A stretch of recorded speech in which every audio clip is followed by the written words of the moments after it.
आज हम लोग सब्जेक्ट साइंस क्लास 5th और चैप्टर नंबर 3 पढ़ेंगे न्यूट्रिएंट्स एंड डिजीज। न्यूट्रिएंट्स में जो पोषक तत्व होता है उसको, और डिजीज के बारे में, बीमारी के बारे में हम लोग पढ़ेंगे आज। चलिए, उसमें क्या क्या पढ़ना हम लोग को पढ़ना है इम्पोर्टेंस ऑफ बैलेंस डाइट। एक संतुलित आहार हमारे जीवन शैली के लिए कितना इम्पोर्टेंस है, इसके बारे में जानेंगे। उसके बाद जानेंगे importance of keeping fit India movement जो है हमारे पीएम के थ्रू चलाया जाता है, खुद को फिट रखने के लिए, ताकि हम जितने बीमारी होते हैं उसे लड़ सके और स्वस्थ रह सके। चलिए इसमें शुरू करते हैं। आज हम चैप्टर शुरू करते हैं। I am juicy I round and round. मैं जो क्या जूसी और राउंड हूँ। I am grow in the orchid of Jammu और कश्मीर। आई एम डैश ए और लास्ट बी है, सामने फिगर है। इससे ज़्यादा आप लोगों को बताने की जरूरत नहीं क्योंकि आप क्लास 5 में है। चलिए इसे देख लीजिएगा आप, ठीक। चलिए इसको भी जानते हैं, इसको भी जानते हैं, इसको भी जानते हैं। जो न्यू चीज़ है उसके बारे में पढ़ते हैं हम लोग। To stay fit and strong we should take proper diet. We must eat wholesome food to keep healthy. हम लोगों को हेल्दी रहने के लिए क्या होना चाहिए? एक प्रॉपर डाइट जितना हमारे बॉडी को आवश्यकता है उतना लेना चाहिए। We must keep our surrounding clean. Our houses have to trees around it. हमारा घर हो क्या होना चाहिए? हमारा घर जो हो अपने पेड़ के आसपास होना चाहिए। अगर आसपास पेड़ नहीं हो तो घर के पास में पेड़ करेंगे, पौधारोपण कर देंगे, पौधा को लगाएंगे, ठीक, आसपास पेड़ पौधा हो सके, है ना। We must drink clean water. We must exercise regularly. We must rest properly thus to stay healthy our body needs. क्या होना चाहिए? हमको खाना प्रॉपर डाइट में, प्रॉपर मात्रा में लेना चाहिए, सभी चीज़ जो हमारे बॉडी की आवश्यकता है। और पानी क्लीन होना चाहिए, एक्सरसाइज रेगुलर होना चाहिए। देखिए बच्चों की तरह यहाँ देखिए, we must proper rest proper, आराम की जरूरत है। और हेल्दी, ये सभी चीज़ क्या करता है? हमारे बॉडी को हेल्दी बनाता है। और ये सभी चीज़ हमारे बॉडी को हेल्दी बनाने के लिए क्या है उसकी आवश्यकता है? Balance diet, regular exercise, enough rest and protection from disease. ये सब क्या करता है? हमारे बॉडी को प्रोटेक्शन भी करता है। अब पढ़ते हैं हम लोग a balance diet. A balance diet होता क्या है? इससे कोई और food contain nutrients like carbohydrate. देखिए हमारे जो भोजन लेते हैं, बहुत तरह का भोजन में जो क्या क्या मेनली ये सब मिलता है। किसी में क्या करता है? कार्बोहाइड्रेट मिलता है, किसी में प्रोटीन मिलता है, किसी में फैट मिलता है, किसी में विटामिन मिलता है, और किसी में क्या होता है? मिनरल मिलता है ना। इस सब क्या हमारे बॉडी के लिए बहुत ही इम्पोर्टेंस न्यूट्रिएंट है। वैसे फैट क्या करता है? कार्बोहाइड्रेट हमें क्या करता है? एनर्जी देता है किसी वर्क को करने के लिए। प्रोटीन हमारे न्यू सेल को बनाता है। फैट हमारे बॉडी को वार्म रखता है। ये हम और विटामिन जो है हमारे बोन को, हमारे जितने भी नर्वस सिस्टम है और सब बहुत सारा सिस्टम है उसको स्ट्रॉन्ग बनाता है, उसको हेल्दी बनाता है। मिनरल्स हमारे सिस्टम को और स्ट्रॉन्ग करता है।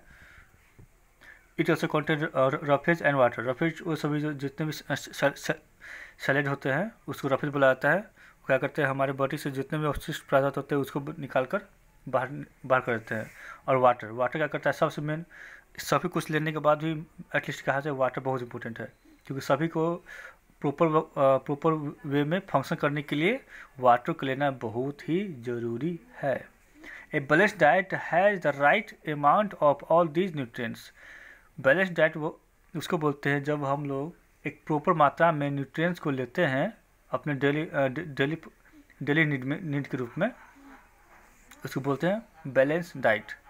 ओके, बैलेंस में समझ गए होंगे, ना ज़्यादा ना ही कम, इक्वल होना चाहिए, जितना ज़रूरत है उतना ही डाइट जो हम लोग लेते हैं खाना में। तो आप पढ़ते हैं कार्बोहाइड्रेट के बारे में पढ़ते हैं। Carbohydrate give us energy to work and play. Some sources of carbohydrate are cereals, pulses, sweet potato and sugar. इससे क्या मिलता है हम लोग को? देखिए cereals, pulses, sweet potato and sugar क्या है? मेन सोर्स ऑफ कार्बोहाइड्रेट है। इससे क्या होता है? हमको कोई वर्क करने के लिए एनर्जी मिलता है ना। Give us energy to work and play. अब पढ़ते protein help us to grow milk in it products, eggs, meat and pulses are the rich protein. Rich in protein. देखिए मिल्क हो गया, इसीलिए बोला बच्चों को बोला आता है मिल्क को जो है पीने के लिए, मिल्क में बहुत कुछ मिलता है। मिल्क खाने के लिए, मीट खाने के लिए, पशु खाने के लिए। जो शाकाहारी है उनके लिए जरूरी नहीं है, जो मांसाहारी से वही खाएंगे, है ना। Pulses are rich in protein. Source of protein में देखिए यहाँ फिगर दिया हुआ है, आप पढ़ेंगे fat. Fat give us more energy than carbohydrate, vegetable oil, butter and ghee is rich in fat. यहाँ भी क्या दिया हुआ, यहाँ बोल रहा है गिव अस मोर एनर्जी। क्या बोल रहा है, आप सोचिए कार्बोहाइड्रेट भी एनर्जी देता है और फैट भी एनर्जी देता है। हमारे बॉडी में दोनों एनर्जी होते हैं, कार्बोहाइड्रेट भी होते हैं और फैट भी होते हैं। सबसे पहले दोनों एनर्जी में से कार्बोहाइड्रेट का यूज़ हमारा बॉडी करता है। जब हमें इसका कार्बोहाइड्रेट हमारे बॉडी से एनर्जी खत्म होता है तब उसके बदले में क्या होता है, फैट एनर्जी देना शुरू करता है। समझ गए, चलिए आगे पढ़ते हैं। अब पढ़ते हैं विटामिन।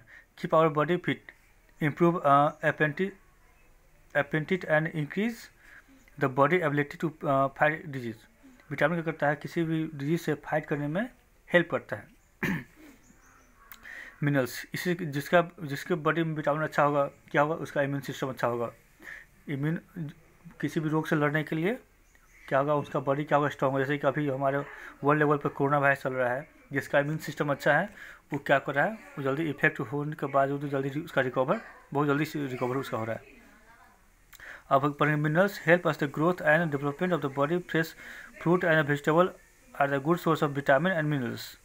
क्या है, फ्रेश, इसलिए फ्रेश फूड और ग्रीन वेजिटेबल क्या बोला जाता है, हमेशा खाने के लिए यूज करने के लिए बोला जाता है। Roughage is certain vegetable and fruits help the body to get rid and undigest food. जो देखिए रफेज होता है हमारे बॉडी में जो खाते हैं तो वो नहीं पच पाता है, वो क्या करता है, रफेज अपने साथ लेकर बाहर चलाता है। अब की fit, muscle become weak and flabby if they are not use for a long time. Regular exercise help to develop and tone of the muscles. हमारे जो बहुत दिन तक बॉडी को कोई मूवमेंट नहीं करते हैं तो क्या होगा, एकदम फ्लैबी हो जाएगा, है ना। उसको मोड़ने में फिर प्रॉब्लम होगा, इसलिए हमारे साथ रेगुलर एक्सरसाइज जरूरी है। During exercise air and pumped in and out lungs at a faster, thus oxygen taken, the more carbon dioxide water vapor are given out. The heart also beat faster and during exercise and blood circulate faster. Exercise करने क्या होता है, blood circulation और fast होता है ना। अब posture is a position in the hold a body when sit stand move must sit and stand straight the must walk upright. Correct posture give us correct gratefully appearance to our body, the improvement flexibility of our joint। हमारा क्या कहते हैं exercise, हमारे joint जो होते हैं, देखिए ई joint है ना, ई जॉइंट है, क्या इसको फ्लेक्सिबल बनाते हैं। अब है enough rest. Apart from exercise our body need sufficient rest and sleep. We must proper rest, we must take proper rest function of our body. We should sleep for about 6 to hours in a day। एक आप लोग as में क्या है, कम से कम पूरा 24 our में हम लोग 6 डे का चाहिए रेस्ट होना चाहिए। अब डिजीज के नाम लेने पर सबसे पहले सबको क्या आएगा, कोविड-19। ये भी क्या एक प्रकार का डिजीज है, कोरोना वायरस डिजीज 19। चलिए उसके बारे में बात पढ़ेंगे, पहले अभी जो है सब देख लेते हैं। Disease is a state which our entire body and part of it is not able to functioning properly. It is a condition of malfunction of our body or part of it is occur due to the many reason. A common cause of disease is lack of nutrients in our diet। जब हमारे भोजन में nutrients की कमी होती है तो क्या होता है, जो बाहरी जो डिजीज होते हैं हमारे बॉडी पर हावी होना शुरू हो जाते हैं। इसीलिए बोलता है प्रॉपर डाइट लेना बहुत जरूरी है ना। Diet can occur due to the presence of germs and microbes our environments. Germs and microbes, इस माइक्रोब जिसको हम अपने खुले आंखों से नहीं देख सकते हैं, है ना। जैसे अभी जो कोविड-19 जो वायरस है वो हमारे बाल जितना पतला था, बाल से 500 गुना ज़्यादा पतला है, 500 time more thinner than our hair, one hair. सोचिए। 2 टाइप्स ऑफ डिजीज, एक होता है कम्युनिकेबल जिसको एक दूसरे से फैलता है, जैसे कि अभी क्या है, कोरोना वायरस है, एक चीज़ से दूसरी चीज़ को फैला है, उसकी चीज़ दूसरी फैलता है। एक होता है नॉन कम्युनिकेबल, जो दूसरे से नहीं फैलता है ना। चलिए अब नेक्स्ट क्लास में हम पढ़ेंगे इसके बाद आगे।